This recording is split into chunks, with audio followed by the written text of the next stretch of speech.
Hi, I'm Bill O'Reilly. Thank you for watching us tonight. The Factor investigates ACORN. That is the subject of this evening's Talking Points memo. In what might be the biggest financial political con in history, the Association of Community Organizations for Reform Now, ACORN, is under the Factor microscope. Who are they? ACORN is a far-left organization that signs up voters, lobbies for the poor, and promotes low-income housing. Who runs them? Up until recently, Wade Rathke and his brother Dale held much power within ACORN, but last year, Dale Rathke was exposed. Apparently, he embezzled close to $1 million from the organization. ACORN declined stunningly to press charges. A reimbursement deal was struck and the Rathke brothers resigned, but Wade is still deeply involved. Right now, a woman named Bertha Lewis is in charge. She's out of New York City. How does ACORN get money? Congressman John Boehner says ACORN affiliates in just 11 states have received, are you ready, more than $31 million in taxpayer funding, at least $11 million last year alone. Also, a variety of ACORN affiliates like the American Institute for Social Justice give money directly to the parent organization. Social Justice, for example, has given ACORN more than $7 million in grants.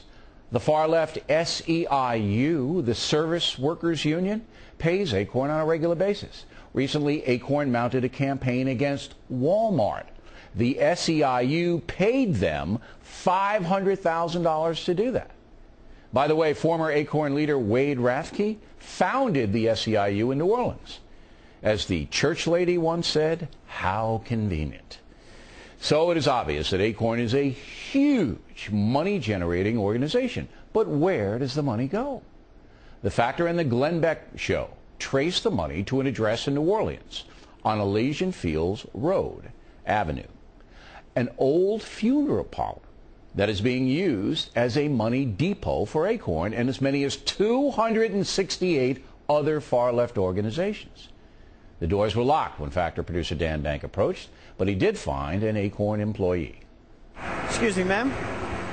So you're trying to go into the ACORN house. I'm wondering if you know what exactly is going on in there. No, I don't. Oh, okay. No, you need to take that off of me. Do you normally go in there?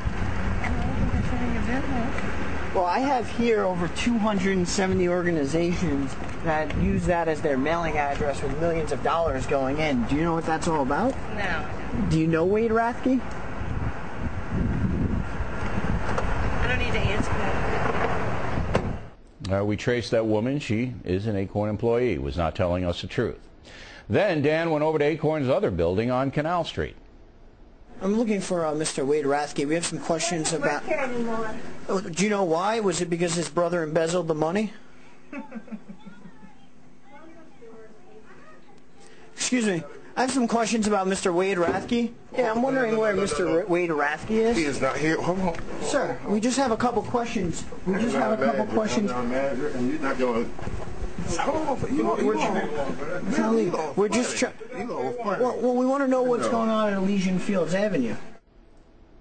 Obviously, ACORN employees were not talking, but they should be talking to the FBI.